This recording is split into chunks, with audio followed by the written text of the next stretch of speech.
In September 2012, what seemed like a routine drug arrest at a Louisville homeless shelter would unravel the most shocking serial killer case in American history.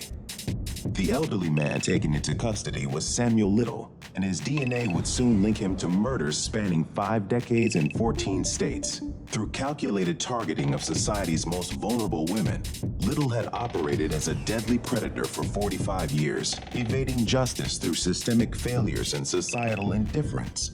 His eventual confessions to 93 murders, accompanied by haunting victim sketches, would expose not just the scope of his crimes, but the tragic reality of how easily forgotten lives could vanish without trace. Welcome back to another deep dive investigation here on X by X Confidential. Before we uncover the shocking truth about America's most prolific serial killer, I want to thank each and every one of you for watching and supporting our channel. If this investigation opens your eyes like it did mine, please smash that like button and don't forget to subscribe and hit the notification bell so you never miss when we release our next explosive true crime investigation. Now, let's dive into a case that will change everything you thought you knew about serial killers in America. Section 1. The Shadow emerges 1940 to 1970. On a hot summer day in 1940, in the small town of Reynolds, Georgia, a baby was born who would grow up to become America's most deadly serial killer. His name was Samuel McDowell, but the world would later know him as Samuel Little. From the very beginning, Samuel's life was filled with trouble. His mother, Bessie Mae Little, was just a teenager when she had him. She worked as a prostitute to survive. Some people think Samuel might have been born while his mother was in jail. His father was 19-year-old Paul McDowell. The census records show his mother worked as a maid, but life was hard for the young family. Soon after Samuel was born, his family moved north to Lorain, Ohio. This industrial city on the shores of Lake Erie would become Samuel's childhood home. But it wasn't his parents who raised him. Instead, Samuel lived with his grandmother. His mother was rarely around. In fact, by 1956, when Samuel was 16 years old, police records listed his mother's whereabouts as unknown. She had simply disappeared from his life. Samuel attended Hawthorne Junior High School in Lorain, but school wasn't where his mind wandered. Even as a young boy, Samuel had dark thoughts that should have worried the adults around him. He later told police that sexual fantasies about strangling women began when he was just a child. He said it all started after watching his kindergarten teacher touch her neck.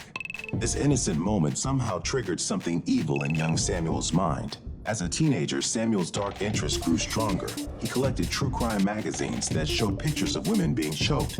These weren't just casual reading for him. They fed his growing obsession with violence against women. Samuel's first real trouble with the law came in 1956 when he was just 16 years old.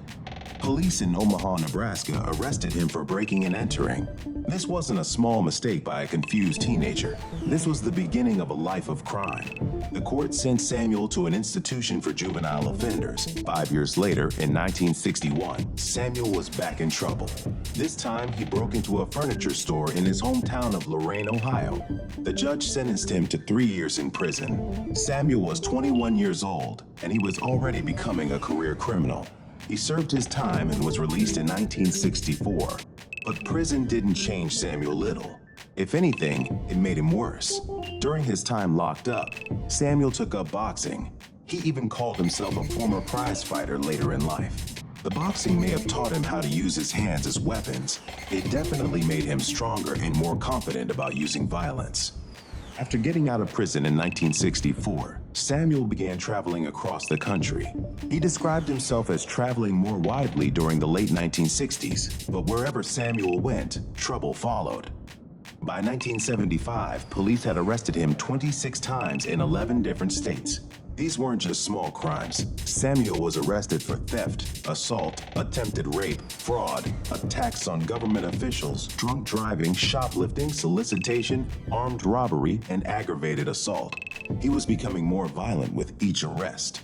The attempted rape charge was especially scary.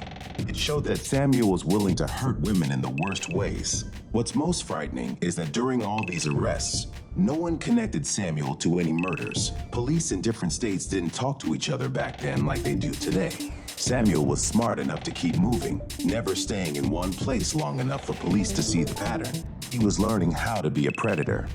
By 1970, Samuel Little was 30 years old. He had spent most of his adult life in and out of jail. He had been arrested for violent crimes against women. He had fantasies about strangling people that went back to his childhood. He was a ticking time bomb, and no one saw it coming. Samuel Little was about to begin a killing spree that would last 35 years and claim at least 60 lives. The shadow that had been growing since his troubled childhood was about to become very real and very deadly. Section 2. The killing begins 1970 to 1980s. The year 1970 marked a turning point in Samuel Little's criminal career. At 30 years old, with a long history of arrests behind him, Samuel was about to cross a line he had never crossed before. He was about to commit murder. On New Year's Eve, December 31st, 1970, Samuel Little killed for the first time. His victim was Mary Jo Brosley, a 33-year-old woman in Homestead, Florida. Samuel would later confess to this murder, describing how he strangled her with his bare hands. Mary Jo became the first name on what would become the longest list of victims in American serial killer history.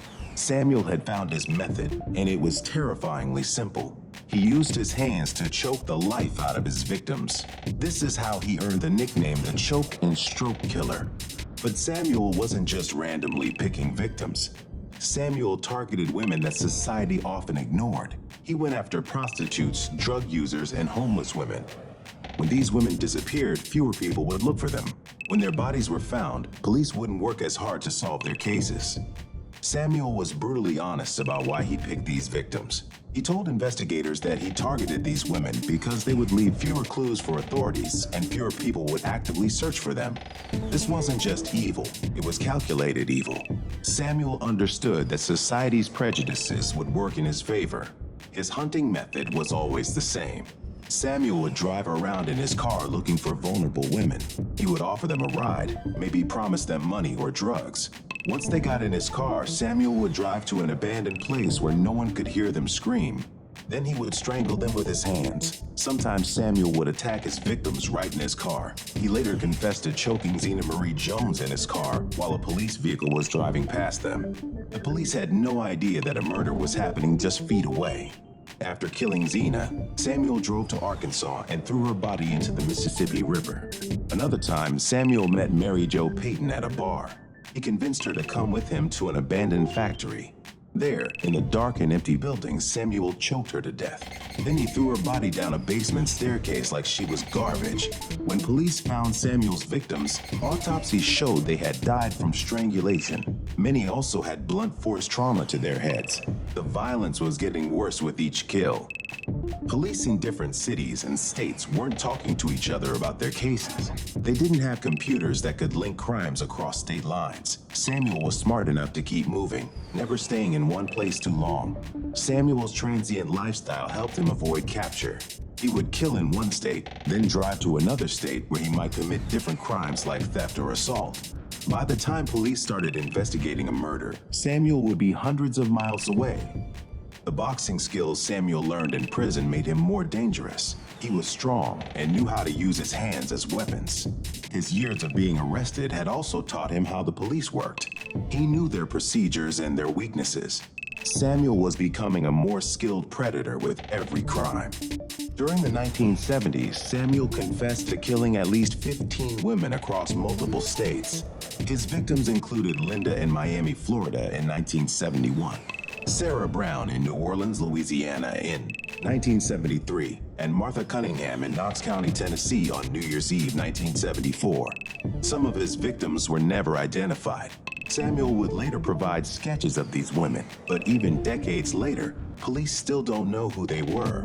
These nameless victims, women who died alone and were forgotten by everyone except their killer. By the end of the 1970s, Samuel Little had killed at least 20 women. But the worst was yet to come. In the 1980s, Samuel's killing would reach a new level of horror. Section 3. Close Calls with Justice 1982 to 1987. By 1982, Samuel Little had been killing for 12 years, but his luck was about to run out, or so it seemed. In September 1982, 22-year-old Melinda Rose LaPree disappeared in Pascagoula, Mississippi. Melinda was young and vulnerable. Exactly the type of victim Samuel always targeted. When police started investigating, all roads led to Samuel Little. He had been in the area when she vanished. Witnesses had seen them together. Police arrested Samuel and charged him with Melinda's murder. Finally, it looked like Samuel's killing spree was over, but the justice system failed in the worst possible way. When the case went to a grand jury, they declined to indict Samuel for murder. The evidence wasn't strong enough, they said. Samuel walked free. But Samuel wasn't done with the law yet. While he was still under investigation for Melinda LaPree's disappearance, police in Florida had their own case against him. In September 1982, the same month Melinda disappeared, 26-year-old Patricia Ann Mount had been found dead in Alachua County, Florida. Florida authorities extradited Samuel from Mississippi to stand trial for Patricia's murder. This time, the prosecution had witnesses. Several people testified that they had seen Samuel spending time with Patricia on the night before she disappeared. These weren't just random sightings. Multiple witnesses put Samuel with the victim right before her death. The trial began, and for a moment, it looked like justice might finally catch up with Samuel Little. But in January 1984, the jury delivered a shocking verdict: not guilty. The defense had successfully argued that there was a mistrust of witness testimonies. The witnesses who had seen Samuel with Patricia were dismissed as unreliable. Samuel Little walked out of that Florida courthouse a free man. He had now been investigated for 2 murders and beaten both cases. Samuel saw these victories as proof that he was smarter than the police. He was about to prove just how dangerous a freed serial killer could be. After his acquittal in Florida, Samuel moved west to California. He settled in the San Diego area, and within months, he was back to his old ways. But this time, he made a mistake that would almost cost him everything. In October 1984, Samuel attacked 22-year-old Lori Barros in San Diego. He kidnapped her, beat her, and tried to strangle her. But Lori fought back harder than Samuel expected. She survived the attack and was able to identify Samuel to police. Samuel was arrested, but he wasn't done yet. Just 1 month later, in November 1984, police found Samuel in the back seat of his car with another unconscious woman. This woman had also been beaten and strangled, just like Lori Barros. And Samuel had attacked her in the exact same location where he had tried to kill Lori. Here was a serial killer caught red-handed with 2 attempted murder victims in the same area within a month. Samuel should have been locked up for life. But once again, the justice system failed. Samuel was convicted of the attacks on both women, but he was sentenced to only 2.5 years in prison. 2.5 years for kidnapping, beating, and strangling 2 women. It was a sentence that would haunt the families of Samuel's future victims. Samuel served his short sentence and was released in February 1987. He had spent less than 3 years in prison for attempted murder. Within days of his release, Samuel was on the move again. This time, he headed to Los Angeles, California. The moment he arrived in Los Angeles, Samuel went back to killing. He would later confess to murdering at least 10 women in the Los Angeles area between 1987 and 1989. These weren't crimes of passion or accidents. These were calculated murders by a man who knew exactly what he was doing. Samuel Little's close calls with justice in the 1980s show how the criminal justice system of that era was not equipped to handle serial killers. Police departments didn't communicate well with each other. DNA evidence didn't exist yet, and juries didn't understand the psychology of serial predators. But most tragically, the justice system didn't value the lives of Samuel's victims. These were marginalized women, prostitutes, drug users, and homeless women. Their testimony wasn't trusted, their deaths weren't prioritized, and their killer was allowed to walk free again and again. By February 1987, Samuel Little was back on the streets of America. He was 56 years old, and he had been killing for 17 years. Section 4, The Breakthrough 2012 to 2014. By 2012, Samuel was 72 years old and living in a homeless shelter in Louisville, Kentucky. He thought his killing days were behind him. He was wrong. On September 5, 2012, Samuel Little's world came crashing down in the most unexpected way. Police officers walked into the homeless shelter where Samuel was staying and arrested him. But they weren't there for murder. They were there for a simple drug charge, possession of narcotics. It seemed like just another minor arrest for an old man with a long criminal history.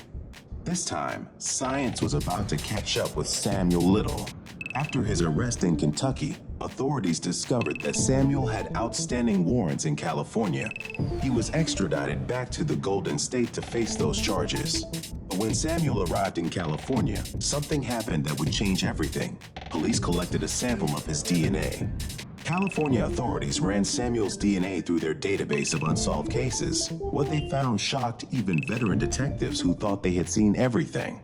Samuel's DNA matched evidence from 3 brutal murders in Los Angeles, murders that had gone unsolved for more than 20 years. The first match was Linda Alford. Linda was 41 years old when she was killed on July 13, 1987. Police had found her body in a Los Angeles alley. She was nude from the waist down, and an autopsy showed she had been strangled and suffered blunt force trauma to her head. For 25 years, Linda's case had been cold, but Samuel's DNA was found on her underwear and beneath her fingernails. The second match was Guadalupe Duarte Apodaca. Guadalupe was 46 years old when Samuel killed her on September 3, 1987. Her body wasn't found until September 3, 1989, exactly 2 years later. Police discovered her remains at an abandoned auto repair shop. The autopsy showed that Samuel had knelt on her chest and strangled her, causing her to have a seizure. Like Linda, Guadalupe was found nude from the waist down. She had blood in her anal cavity, showing the violence of Samuel's attack. The third match was Audrey Nelson Everett. Audrey was 35 years old when Samuel murdered her on August 14, 1989. Police found her body in a dumpster, naked from the waist down and with no identification. An autopsy revealed that Audrey had suffered repeated blows to the head before being forcefully strangled. All 3 women had been found on the streets of Los Angeles. On January 7, 2013, Samuel was formally charged with the murders of Linda Alford, Guadalupe Apodaca, and Audrey Nelson Everett. The cases that had been cold for more than 20 years were suddenly hot again. As news of Samuel's arrest spread, police departments across the country started looking at their own unsolved cases. Within months, authorities announced that Samuel was being investigated for 36 previously undisclosed murders from the 1980s. The Melinda Rose Lepre case in Mississippi, the one where the grand jury had refused to indict Samuel back in 1982, was reopened. By the time investigators finished their work, Samuel was being investigated for involvement in 93 murders of women across many states. Samuel's trial began in September 2014. The prosecution had something they had never had before: irrefutable scientific evidence. The DNA didn't lie. The prosecution also called witnesses who had survived Samuel's attacks over the years. These brave women told the jury about the horror of being in Samuel's hands. They described his methods, his violence, and his complete lack of mercy. Samuel's defense team tried to argue that the DNA evidence could have been contaminated, or that Samuel might have had consensual contact with the victims. But the evidence was overwhelming. Samuel's DNA was found in places that could only be explained by violent assault and murder. On September 25, 2014, after decades of evading justice, Samuel Little was finally held accountable for his crimes. The jury found him guilty of murdering Linda Alford, Guadalupe Apodaca, and Audrey Nelson Everett. The judge sentenced him to life in prison without the possibility of parole. Even after the overwhelming evidence and his conviction, Samuel continued to claim he was innocent. This was typical behavior for a psychopath who refused to accept responsibility for his actions. At 74 years old, facing life in prison, Samuel Little was about to make a decision that would shock the criminal justice system and rewrite the history books. He was about to start talking about all the other women he had killed, and what he had to say would make him the most prolific serial killer in American history. Section 5, The Confessions, 2018 to 2020. 4 years into his life sentence, 78-year-old Samuel Little made a decision that would rewrite criminal history. He wanted out of the Los Angeles County Jail where he was being held. So in May 2018, Samuel did something no one expected. He started talking.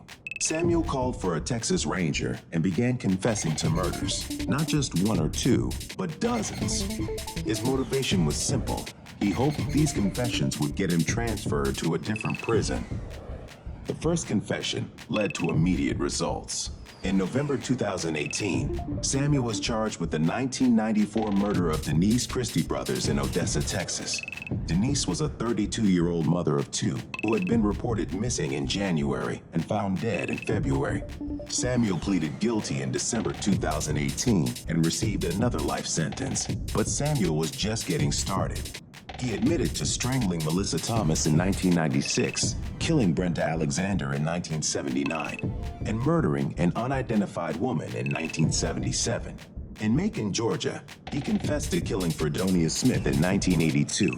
In Louisiana, Samuel admitted to murdering Dorothy Richards in 1982 and Daisy McGuire in 1996. Mississippi authorities heard confessions about Julia Critchfield, strangled in Gulfport in 1978, and Nancy Carroll Stevens, killed in Tupelo in 2005. Samuel's memory was frighteningly detailed. He didn't just remember names, he remembered faces. Samuel began drawing sketches of his victims, 26 portraits in total. These weren't rough drawings. They were detailed, haunting images that showed Samuel had studied his victims' faces as he killed them. The FBI's Violent Criminal Apprehension Program, known as VICAP, took over the massive task of verifying Samuel's confessions. By December 2018, Samuel was indicted for the 1981 strangulation of Linda Sue Boards in Kentucky. Tennessee authorities identified Martha Cunningham from 1975 as another victim. In May 2019, Ohio prosecutors announced indictments for the Cleveland murders of Mary Jo Payton from 1984 and Rose Evans from 1991. Samuel also confessed to killing a Cleveland woman in 1977 or 78. Her body wasn't found until 1983 in Willoughby Hills, Ohio. In Cincinnati, he was indicted for murdering Anna Stewart in 1981 and an unidentified Jane Doe from sometime between 1980 and 99. On November 27, 2018, the FBI made a stunning announcement. VICAP had confirmed 34 of Samuel's confessions and was working to verify the rest. By June 7, 2019, over 60 deaths were officially linked to Samuel Little. The impact went beyond just solving cold cases. In Prince George's County, Maryland, one of Samuel's confessions reopened a 1972 homicide that had been one of only 2 unsolved cases with unidentified victims in that county's history. Samuel's detailed victim portraits, released by the FBI, led to identifications across the country. Most remarkably, in November 2020, Samuel confessed to 2 murders in Florida. One of these confessions was extraordinary. It involved the case where another man had been wrongfully convicted. The geographical scope was staggering. Samuel's confessed crimes spanned 14 states, from Florida to California, from Texas to Ohio. His transient lifestyle had allowed him to kill in small towns and big cities, leaving a trail of death that crossed the entire country. As late as April 2022, Samuel's confessions were still solving cases. Zena Marie Jones, killed in Memphis, Tennessee in 1990, had remained unidentified for over 30 years. Her body was found in Arkansas after Samuel dumped it in the Mississippi River. Finally, her family recognized her from a sketch Samuel had drawn, bringing closure after 3 decades. The FBI's VICAP team confirmed that Samuel had killed at least 60 people, but Samuel claimed responsibility for 93 murders. Samuel's confessions revealed the true scope of his crimes, but they also exposed the massive failure of the justice system to protect vulnerable people. His victims were the invisible people. Sex workers, drug users, homeless women. People society had failed to protect in life and forgotten in death. The confession stopped on December 30th, 2020, when Samuel Little died in his Los Angeles County hospital bed. He was 80 years old, and he took whatever remaining secrets he had to his grave. Thank you for staying with us through this incredible and disturbing journey into the mind of Samuel Little. This case proves that justice, while sometimes delayed, can still prevail through persistence and modern science. The victims we discussed today deserve to be remembered as more than statistics. They were real people with real lives that mattered. If this investigation shocked you as much as it did me, please smash that like button to help us reach more people with these important stories. Don't forget to subscribe and ring that notification bell so you're the first to know when we release our next mind-blowing true crime investigation. Before you go, I'm curious. What part of Samuel Little's case surprised you the most? Was it the sheer number of victims, the system failures that allowed him to continue killing, or the power of his confession sketches to solve cold cases? Drop your thoughts in the comments below. I read every single one, and your insights often spark ideas for future investigations. Thanks again for watching, and I'll see you in the next case.